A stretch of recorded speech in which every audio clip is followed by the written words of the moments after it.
Être en Christ. Voilà le titre de l'enregistrement d'aujourd'hui et je ne l'ai pas choisi par hasard. Je l'ai choisi parce que il représente mon état présent, mon état profond, c'est-à-dire que présentement, je me sens en Christ. C'est-à-dire, pour les gens qui m'écoutent en Europe, que ce soit en France, en Belgique, en Suisse, et qui ne sont pas familiers avec cette expression typiquement québécoise et qui n'est pas anodine, être en Christ, ça veut dire être en colère.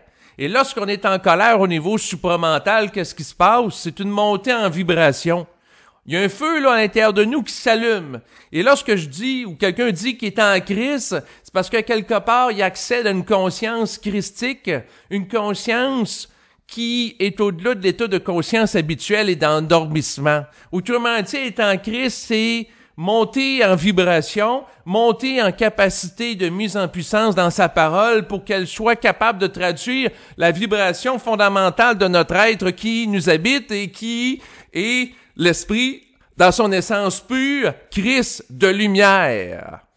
Donc, quand je suis en Christ, c'est le meilleur moment de parler et c'est la raison pour laquelle que ce samedi matin, j'ai décidé de prendre la parole.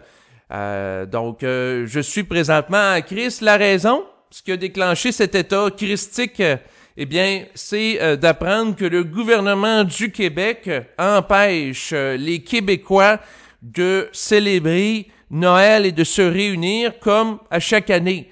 Donc, pendant plusieurs jours, le gouvernement du Québec a dit aux gens, si vous êtes gentils, si vous respectez les consignes sanitaires, s'il y a moins de 1000 cas par jour, vous allez peut-être avoir la possibilité de célébrer Noël en groupe, en famille.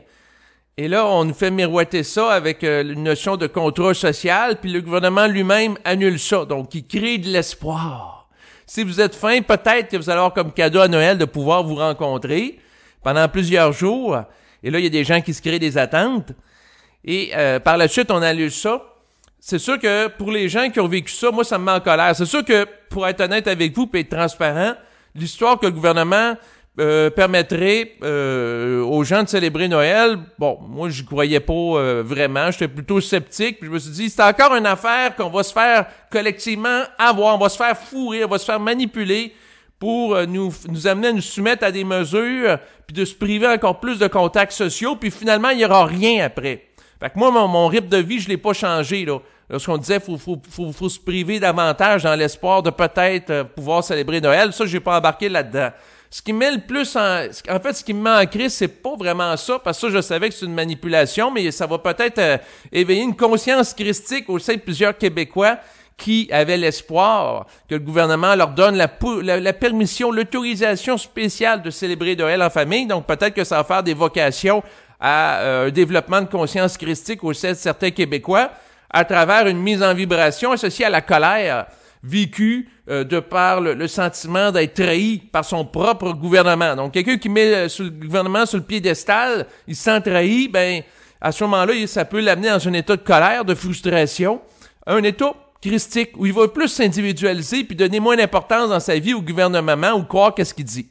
Ça va peut-être le sortir un peu de la naïveté. Mais la naïveté par rapport au gouvernement là, qui nous donnerait le droit de fêter Noël, moi, j'étais plutôt sceptique depuis le départ par rapport à ça. C'est pas ça qui m'atteint présentement. Ce qui m'atteint présentement, ce qui me met en colère, c'est fondamentalement l'idée que le gouvernement s'ingère dans ma vie, encore une fois, personnelle. En me disant là que là, moi, parce qu'habituellement, à chaque Noël puis à chaque jour de l'an, je rencontrais ma famille. C'est-à-dire que il y avait ma compagne, il y avait mon frère, puis il y avait ma mère. Et mon frère était accompagné aussi de sa compagne. On n'était pas nécessairement très nombreux, on était moins de 10 personnes, puis naturellement, on se rencontrait le jour de Noël et aussi pour le jour de l'an. Donc, le gouvernement me dit que si je fais ça, je deviens illégal parce que c'est un rassemblement intérieur et que moi puis les autres membres sont en zone rouge. Ça, là, ça me met en crise parce que ça fait plusieurs mois que j'endure des privations, des niaiseries gouvernementales, là, puis il y a des choses qui changent. Fait que ça me met en colère. Fait que c'est pour ça que je vous parle Puis quand que je suis en état intérieur de colère élevé, ben, ça fait monter ma vibration. Si ça fait monter ma vibration, ben, ça me permet de me relier davantage à mon propre esprit, qui est un Christ de lumière dans son essence pure. Sur le plan éthérique, l'esprit, c'est quoi? Ben, c'est ça, le fameux Christ que les religions parlent d'une manière voilée ou à travers des symboles, à travers des archétypes. Pour moi, la notion de...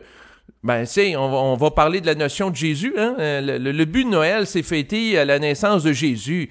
Pour moi, que Jésus ait vécu ou non dans la manière qui est présentée dans la Bible il y a 2000 ans, qu'il y ait eu une liaison amoureuse ou non avec Marie-Madeleine, qu'il y ait eu même des enfants avec elle, ou que Jésus aurait fait partie de la communauté des Esséniens, où Jésus aurait été contacté par les extraterrestres, peu importe ce qui est dit par rapport à Jésus, ça, bon, il y a des gens qui vont amener toutes sortes d'affaires. Moi, ça m'intéresse pas tellement. Ce qui m'intéresse par rapport à Jésus, qui est Christ, ben, c'est le principe christique qui a amené, c'est-à-dire aimez-vous les uns et les autres. Moi, ce principe-là, je trouve que c'est une Christ de belle affaire qui a été énoncée.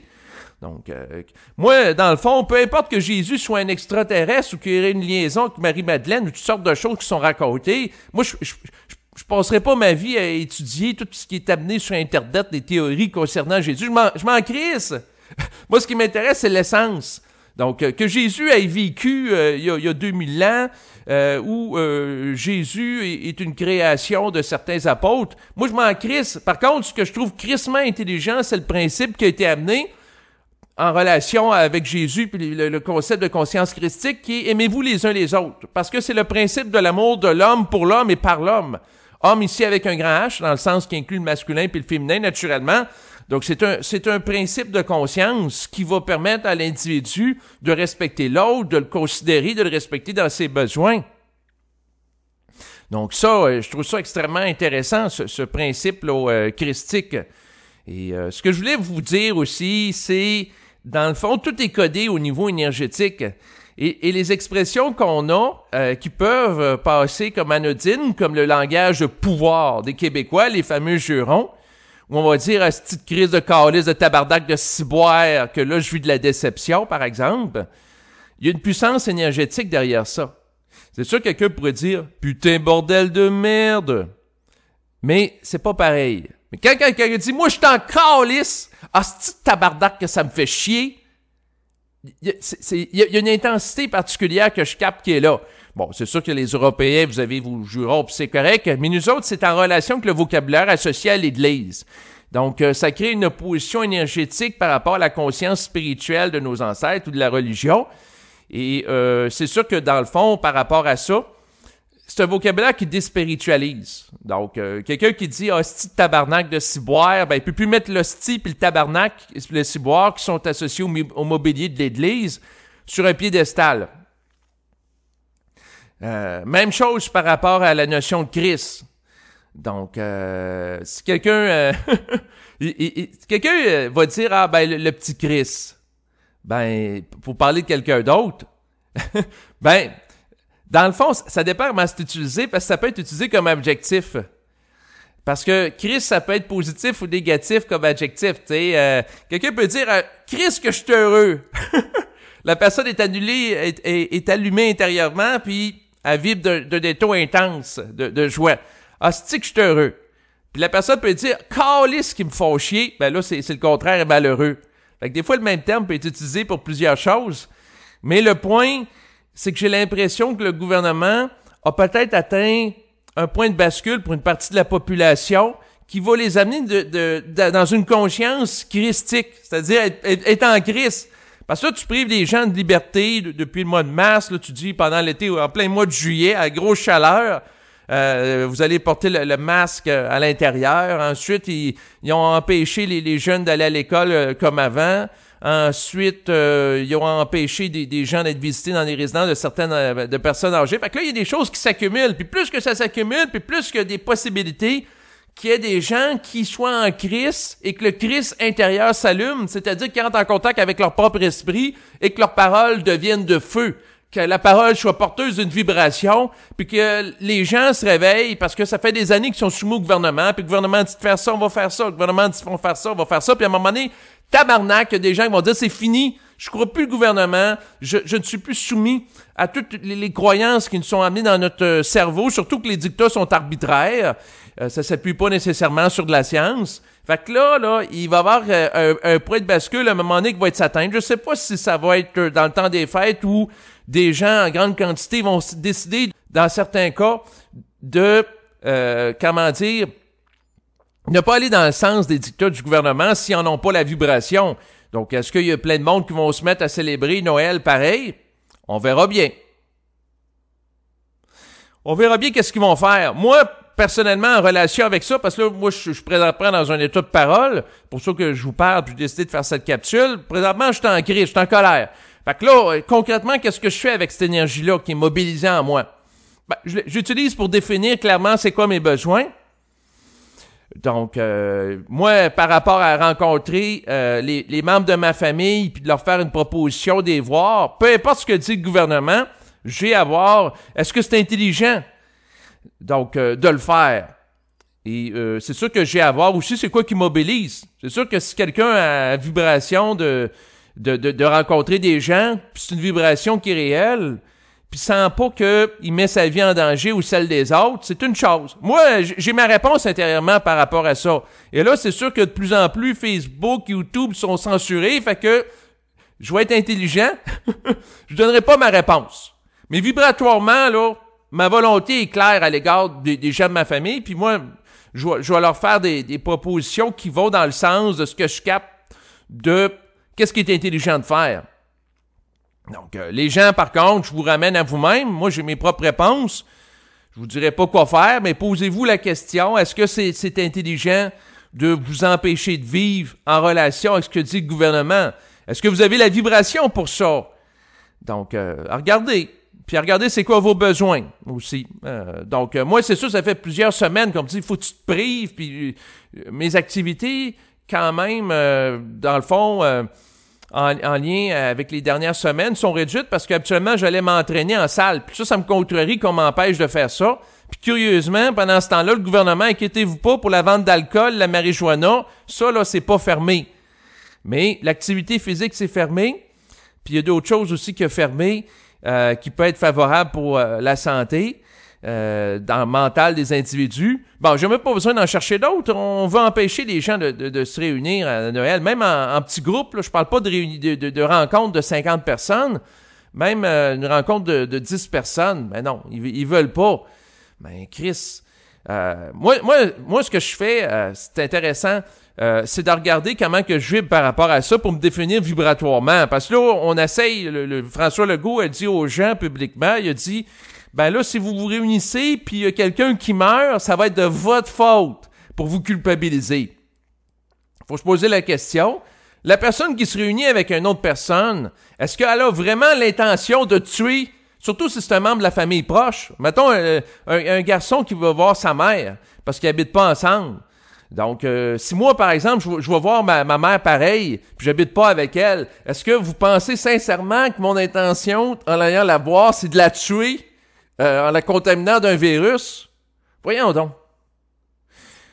Donc, puis, même quelqu'un qui serait porteur d'un virus malgré lui, pour reprendre le propos de François Legault, qui est le premier ministre du Québec, ben, ce qu'il faut comprendre, c'est qu'il y a des lois d'énergie puis des lois de destinée.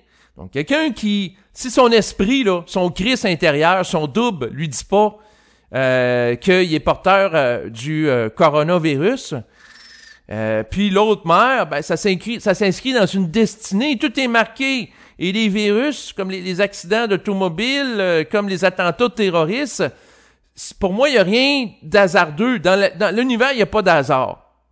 Il n'y a qu'un ensemble de conjonctures de programmation. Donc, j'ai une vision où les forces, que ce soit les entités astrales ou mentales, mais plus spécifiquement les entités mentales, déterminent le moment où les individus vont mourir. Donc, par exemple, je vous donne un exemple concret, le décès de Marc Delassalle qui a eu cours cet été, là. qui a été un auteur et conférencier avec lequel j'ai fait de nombreux entretiens. Bon, il est mort il est mort pendant l'été d'un accident de vélo. Et si je vais voir intérieurement, et je pose la question à mon esprit, est-ce qu'il est mort par hasard, Marc Delassalle? Ça me répond non! Calice, dans le fond, si quelqu'un tombe en vélo, puis c'est une chute fatale, puis c'est une fracture du crâne fracassante, ben Chris, ça arrive pas par hasard. Donc, c'est la même chose pour les coronavirus, puis les différents virus, puis la grippe, etc. Donc, pour moi, le virus, puis je le répéterai toujours, puis il y a peut-être des gens qui sont tannés de m'entendre de ça, depuis le début de la crise, ce que je mentionne, c'est le virus, ça peut être simplement une opportunité pour amener quelqu'un à décéder compte tenu de sa programmation venait à un terme d'échéance et que le temps pour cet homme était de changer de plan. Puis ça n'aurait pas été le virus, ça aurait peut-être été un accident d'automobile. Puis ça n'aurait pas été un accident d'automobile, ça aurait peut-être été que la personne aurait été exposée à un attentat terroriste, ou ça aurait pas été un accident de moto, ou ça n'aurait pas été d'autre chose. Donc, voilà le point sur lequel je vais aborder. Puis là, moi, concrètement, qu'est-ce que je vais faire par rapport à cette annonce-là de François Legault qui cherche à culpabiliser les gens s'ils veulent se réunir pour célébrer Noël? Ben, je vais regarder avec les proches qu'habituellement je me rencontre à Noël.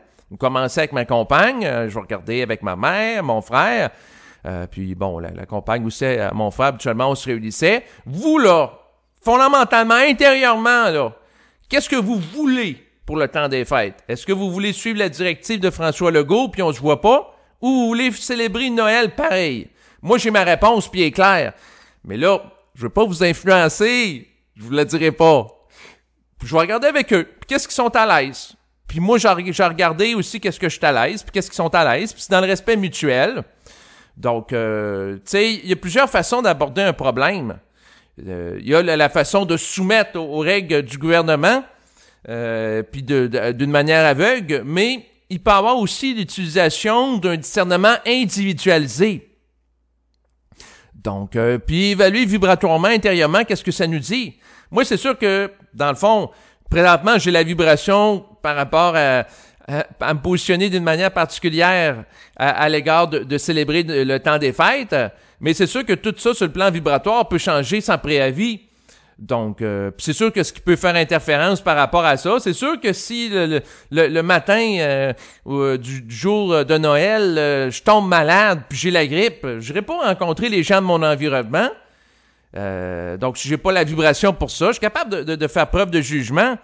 Par contre, le point, ce que je veux en venir, c'est qu'il y a plusieurs façons d'aborder des problèmes, puis l'une d'entre elles, c'est de regarder, dans le fond, avec le consentement libre et éclairé, individuel des gens impliqués. Donc, autrement dit, je vous donne un exemple concret de quelque chose que j'ai appliqué dans ma vie, à partir de mon vécu. Bon, j'ai une grand-mère qui est âgée de 97 ans. Elle a des problèmes cardiaques. Elle a même un appareil, un pacemaker, pour l'amener à avoir un rythme régulier de son cœur. Donc, c'est sûr que c'est une personne très fragilisée. Et, dans le fond, il y a quelques semaines, lorsque j'avais été la visiter, j'y avais posé la question, êtes-vous à l'aise que je vienne vous voir? Bon, elle m'avait répondu oui. Donc, j'y avais été, puis j'avais resté à 2 mètres d'elle. Moi, ça me dérangeait pas d'être à 2 mètres, puis ça me dérangeait pas aussi de parler fort. Je suis habitué de parler fort. Pendant que je vous parle, mon ton de voix est quand même assez élevé, là. Donc, ça respecte son individualité parce que j'ai un consentement libre et éclairé par rapport à qu'est-ce qu'elle voulait. Donc, à ce moment-là, si les gens sont capables de se parler entre eux puis d'obtenir un consentement libre et éclairé par rapport à qu'est-ce qu'ils sont prêts à assumer comme risque, parce que si les gens vivent juste dans la peur puis dans la soumission aux règles du gouvernement, vous ferez jamais rien, vous ne ferez pas grand-chose de votre vie. Parce que quelqu'un, par exemple, qui a peur du virus, ben il sortira plus de chez lui. Ensuite, même chose pour le soleil. Si on applique le même raisonnement du gouvernement d'éviter les risques, qu'est-ce qu'on pourrait faire? C'est d'amener, mettons, les jeunes en leur disant, vous allez passer le reste de votre vie à l'intérieur de chez vous pour jouer à des jeux vidéo, parce que si vous allez dehors, là, vous allez peut-être attraper un coup de soleil, vous allez peut-être développer un cancer de la peau avec l'accumulation de l'exposition au soleil. Donc, comme c'est un risque qui existe, passez le reste de votre temps de chez vous, puis jouer à des jeux vidéo puis écouter des films sur Internet. Ça pourrait être ça le raisonnement, là. Tu sais, quelqu'un qui est beaucoup dans la peur. Ben non, je comprends pas par rapport au coronavirus qu'il y a des mesures très strictes. Puis quand on essaiera d'appliquer ça sur d'autres choses, les gens diraient « Ah, ça n'a pas de bon sens ». Donc, si on applique ça au soleil, ben il n'y a plus personne qui sort dehors, au cas où qu'il y ait un coup de soleil. Parce qu'il y a un risque. C'est vrai, là, c'est pas de la science-fiction. Ben non, mais ce qu'il faut comprendre, c'est que la vie est faite de risques. Et la vie aussi est faite de programmation. Et ce qu'il faut arriver, c'est de réaliser que tant qu'on vit dans la peur, là, et c'est ça qui me met en colère, qui me met en crise, qui me met en tabarnak, c'est qu'on cherche à mettre en place un règne de peur. Et là, quand on veut amener un reset, une restructuration d'une société, entre autres, c'est de créer une peur tellement grande que les gens vont renoncer à des mémoires culturelles importantes. Comme par exemple pour le peuple québécois, historiquement, célébrer Noël, c'est quelque chose de très important. Probablement que le gouvernement a annoncé avant la Révolution tranquille, c'est-à-dire avant 1960, que de célébrer Noël en groupe serait interdit. Les gens seraient descendus dans les rues. Pourquoi? Parce que ça serait atteinte à leur droit de pratique, leur droit de rassemblement, puis les gens seraient vraiment dans un état élevé de colère. Et c'est sûr que la pratique religieuse associée au christianisme a diminué au cours des décennies. Ce qui fait qu'il y aura peut-être de la contestation ou des gens qui vont se réunir d'une manière illicite pour célébrer Noël pareil, mais ça sera sans doute pas aussi grand que si ça aurait eu cours cette annonce-là avant 1960, où la religion était un fondement de la société, ça aurait été impensable ou très difficile à faire digérer une population, puis ça aurait été sans doute le point de bascule qui a ramené une révolution sociale. Donc, en tout cas, mais là, à cette étape-ci, en 2020, où la religion est moins pratiquée, la religion est moins présente, ben, l'impact, l'incidence de cette décision-là risque d'être moins grand. Moi, j'ai l'impression qu'il y a des gens qui vont lâcher les croyances dans le gouvernement, que le gouvernement est là pour leur faire plaisir, puis qu'il peut avoir un contrat moral avec le gouvernement. Non, c'est des mesures unilatérales. Et plus que les mesures sont unilatérales et rigides, et plus que les gens vont se sentir bafoués dans leur individualité, et plus qu'il y a des gens sans doute qui vont se mettre en colère, et à un moment donné, il y aura sans doute un point de bascule qui sera atteint. Donc, c'est sûr que vu à un autre niveau, l'idée d'empêcher la célébration de Noël, parce qu'il y a eu, qui est une fête importante pour les Québécois, au niveau anthropologique par rapport au peuple, par rapport à son esprit collectif, si on peut dire, c'est une atteinte importante. Parce que bon, il y a eu la fête de Pâques que les gens n'ont pas pu fêter au printemps dernier à cause de la crise. Et là, c'est Noël. Noël, c'est quoi? C'est la naissance du Christ. Donc, en termes symboliques, là, c'est l'avènement de la possibilité de l'être. Que la personne développe un état de conscience christique, que le Christ intérieur s'allume.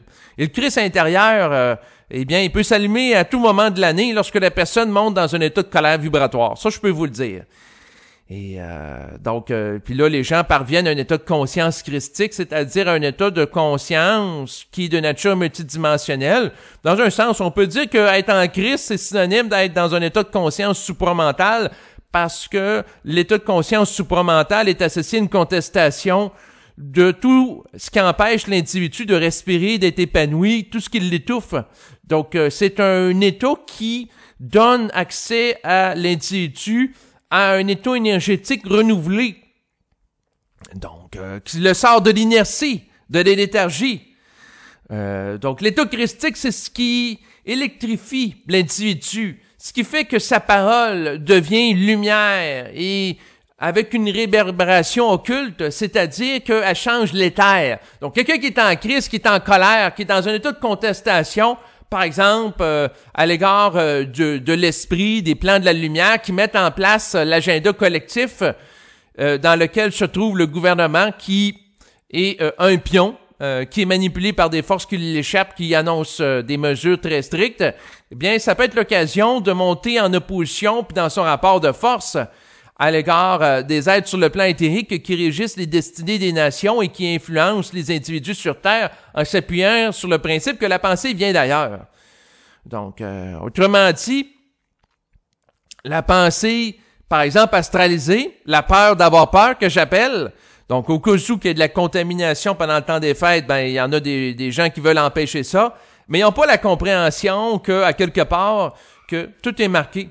Donc, si, comme je le répète, puis je vais arrêter de répéter là-dessus, donc si là, il y a des gens que leur destin, c'est de mourir, quand même qu'ils se lavent les mains 30 fois par jour, ou qu'ils soient à 2 mètres ou 2 kilomètres des autres, il peut arriver des séries d'événements qui vont faire qu'ils vont mourir pareil. Par exemple, la personne qui passe ses journées tout seul devant son ordinateur à jouer à des jeux vidéo, ben c'est possible qu'il y ait une auto qui rentre dans sa maison ou son logement, puis qu'elle meure heurtée par ça. Il est possible aussi qu'il y ait un avion qui tombe du ciel mystérieusement, puis elle s'écroule, elle crache, elle explose sur sa résidence. Il y a toutes sortes de choses qui peuvent arriver. Fait que là, il faut accepter que vivre, là, c'est composé avec la mort, puis la mort peut survenir à quel moment. Donc, ça, c'est une réalité de l'existence. Donc, écoutez-moi bien, là, le risque zéro n'existe pas. Et pour ce qui est du temps des fêtes, je vous laisse évaluer par vous-même qu'est-ce que vous allez faire ou non. Ça vous appartient. Mais moi, clairement, tabarnak, je sais qu'est-ce que je veux faire. Puis moi, je me mets en action pour, dans le fond, que, à quelque part, mon temps des fêtes soit agréable. Je m'occupe de moi d'abord. Et dans le fond, si je le fais dans une optique que c'est pas pour nuire à autrui, parce que quelqu'un qui agit pour nuire à autrui ou contaminer les autres d'un virus, oui, il y a une dimension karmique par rapport à ça. Par contre, si la personne agit tout simplement pour manifester une vibration, puis c'est en harmonie avec son être intérieur, son Christ intérieur, ben là, Christ, il n'y a aucune petite raison que la personne se sente coupable d'exister ou de voir des gens. Donc, voilà le point auquel je voulais en venir. Et je vous remercie de votre écoute et puis, dans le fond, de m'avoir écouté dans cet état de colère intense que je vis. Moi, c'est sûr que ça me permet, en faisant cet enregistrement-là, quelque part, de me défouler, puis aussi de me définir individuellement, dans le sens que ça me permet de regarder quelle place que j'accorde dans ma vie ou non aux directives du gouvernement, donc de m'individualiser, de me séparer de l'agenda collectif et de tout regarder en fonction de ma conscience à moi. Puis je vous encourage à en faire la même chose autant, pas suivre aveuglement le gouvernement puis la foi sanitaire, mais de regarder en fonction de vous-même. C'est quoi que vous voulez dans votre vie, de clarifier vos besoins individuels puis d'agir intelligemment en conséquence. Voilà l'essence de mon propos. À bientôt.